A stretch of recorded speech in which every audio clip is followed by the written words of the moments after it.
तेरा सजन सवरना बिन साजन के बेकार है। हो ये बिंदिया चूड़ी कंगना बिन साजन के बेकार है। हो तेरा सजन सवरना बिन साजन के बेकार है। ये बिंदिया चूड़ी कंगना बिन साजन के बेकार है। हेलो दोस्तों, आप सभी का स्वागत है आपके अपने YouTube चैनल मैथ मस्ती पर। दोस्तों, मैं हूं मनीष कुमार।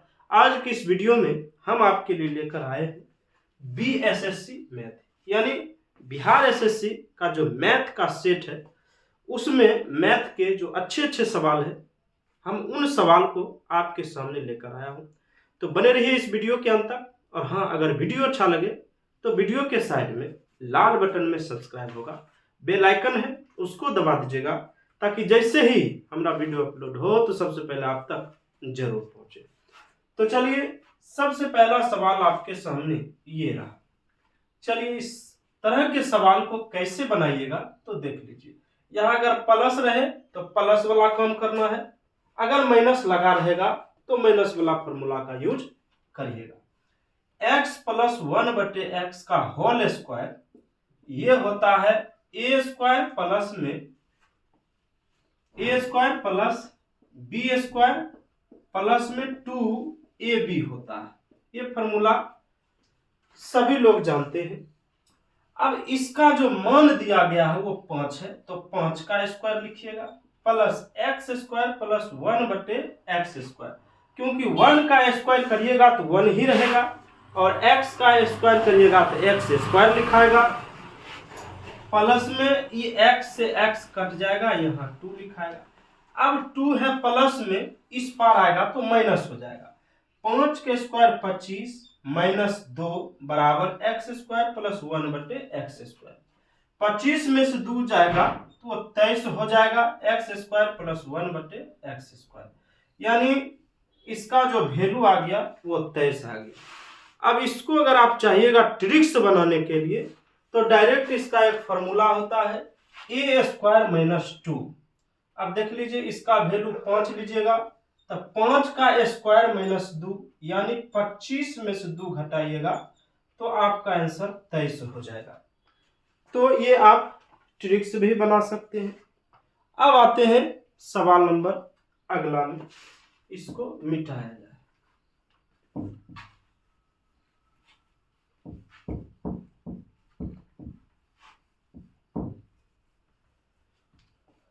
चलिए, आपके सामने दूसरा सवाल देखिए। ये दूसरा क्वेश्चन देख लीजिए। 0.9 कॉमा 0.9 का स्क्वायर रूट में 0.9 कॉमा 0.9 पर रेकरिंग में कौन बड़ा है? चलिए, बड़ा कंफ्यूज वाला सवाल ये आपके सामने आ गया है। 0.9 पर रेकरिंग, रूट में 0.9 और 0.9 पर रेकरिंग है, इसमें कौन बड़ा है? देख लीजिए, इस 0 के जस्ट बाद जो है 9 आया, इसका जब स्क्वायर करिएगा 0.9 का तो हो जाएगा 0.81 हो जाएगा, यानी 9 से देखिए ये छोटा ही हुआ। 0.9 का वर्गमूल निकालिएगा तो वो जो है 0.3 हो जाएगा। और इसमें देखिए 0.9 पर रेकरिंग है, तो रेकरिंग का मतलब आप समझते हैं कि रेकरिंग तब लगता है जब किसी संख्या दशमलव के बाद अगर कोई संख्या बार बार आया होगा, इसलिए उस पर रेकरिंग लगा दिया जाता है। यानी इसको ऐसे भी लिख सकते हैं 0.999 अनंत तक, ठीक है। तो यही देखिए 0.99 आ गया, यही सबसे बड़ा हो गया, यानी आपका आंसर जो होगा वो 0.9 हो जाएगा, यानी 0.9 पर रेकरिंग वाली संख्या क्या है? सबसे बड़ा है। चलिए अगले सवाल में आते हैं। तो चलिए, आपके सामने अगला सवाल है पता है दो संख्या का एलसीएम 15 है और उसका एचसीएफ जो है 225 है।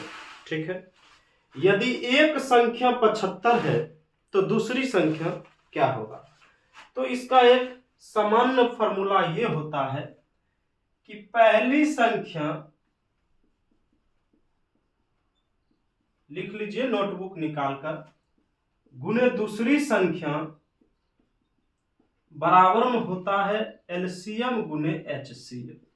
ये फॉर्मूला होता है, और अगर ये फॉर्मूला आपको याद है तो जिंदगी में कभी भी ये सवाल आपसे गलती नहीं होगा। पहली संख्या गुने दूसरी संख्या बराबर एलसीएम गुने एचसीएफ होता है। अब इसमें देख लीजिए, पहली संख्या यदि एक संख्या 75 दिया है, यानी पहली संख्या 75 दिया है, दूसरी संख्या का वैल्यू आपको निकालना है तो दूसरी संख्या ऐसे लिखिएगा। एलसीएम का मान है 15 तो 15, एचसीएफ का मान है 225 तो 25 लिखिए। चलिए काट लेते हैं। 15 कम 15, 15 पच्चे 75, फिर 5 से काटिएगा, 5 चौक 20, 2 पच्चे 25, यानी दूसरी संख्या जो होगा वो 45 हो जाएगा। तो उम्मीद है कि ये सवाल अब आपसे कभी भी गलती नहीं होगा, जरूर सीख गए होंगे। चलिए अगले सवाल में आते हैं।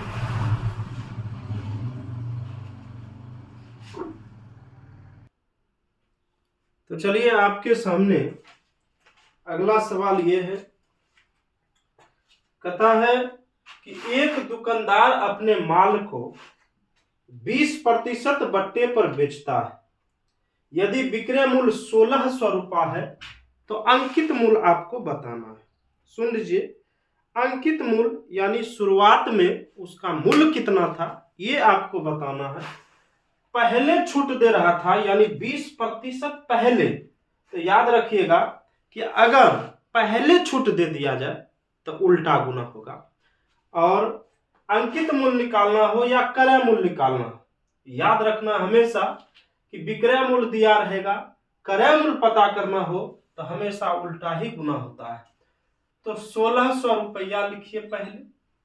अब 20% के बट्टा देता है यानी पहले छूट दे दिया जाए तो उल्टा गुना, यानी 100 बटे अब 20% छूट दिया तो यानी 80% आपसे लिया। ये 0 से 0 कटा, 8 एकम 8, 8 दूना 16, 8 एकम 8, 8 दूना 16।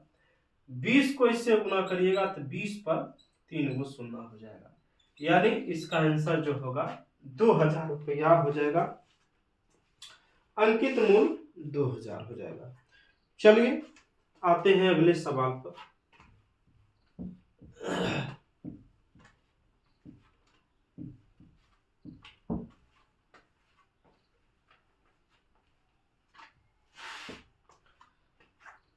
चलिए लिखिए, एक गांव की जनसंख्या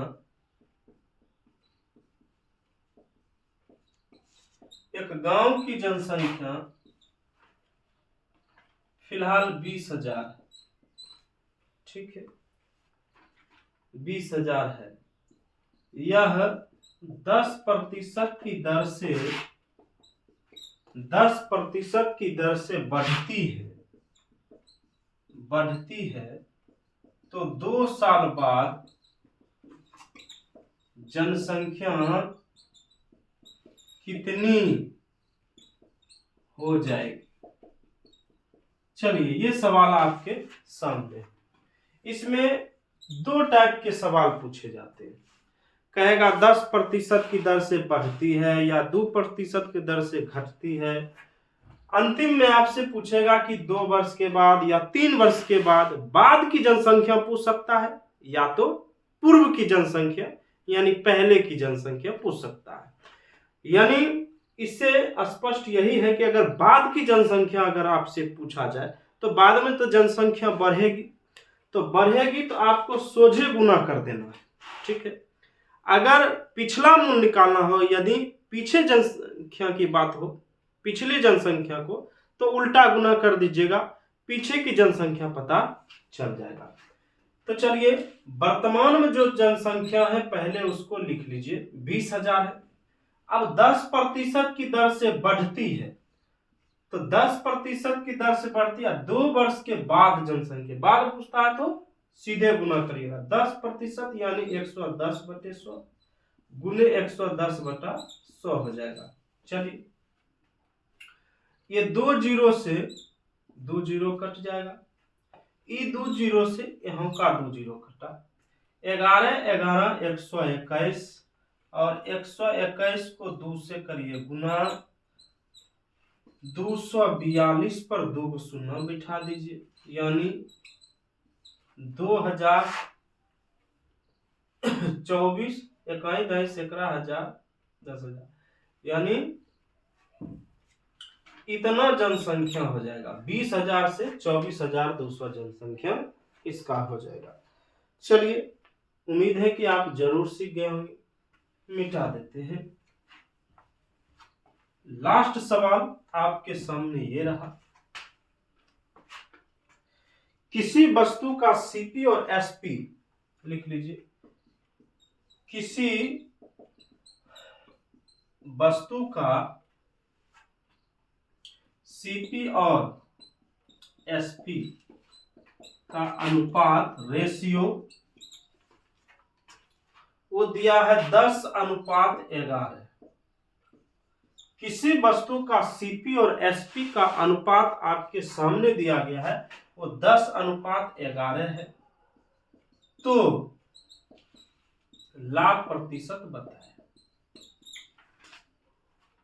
तो प्रॉफिट कितनी हुई, चलिए देखिए, सीपी और एसपी का अनुपात जो है वो 10:11 है, यानी 10 में खरीद रहा है और 11 रुपया में बेच रहा है। तो बताइए कितना का फायदा हुआ, 1 रुपया का फायदा। सीपी को हमेशा नीचे लिखिए, प्रतिशत में चेंज करिएगा तो 100 से गुना होता है, 10 से इसको काटिएगा तो 10×100, यानी आपका प्रतिशत में जो लाभ आया वो 10% क्या आया, लाभ आ गया। तो चलिए उम्मीद है कि इस तरह के सवाल आज के इस वीडियो देखने के बाद आप जरूर समझ गए होंगे। उम्मीद है कि वीडियो अच्छा भी लगा होगा आपको। अगर आप इस वीडियो को देख रहे हैं पहली बार तो जाइए हमारे चैनल को सब्सक्राइब करिए, लाइक करिए, कमेंट करिए। फिर मिलते हैं अगले वीडियो में, तब तक के लिए धन्यवाद, थैंक्स।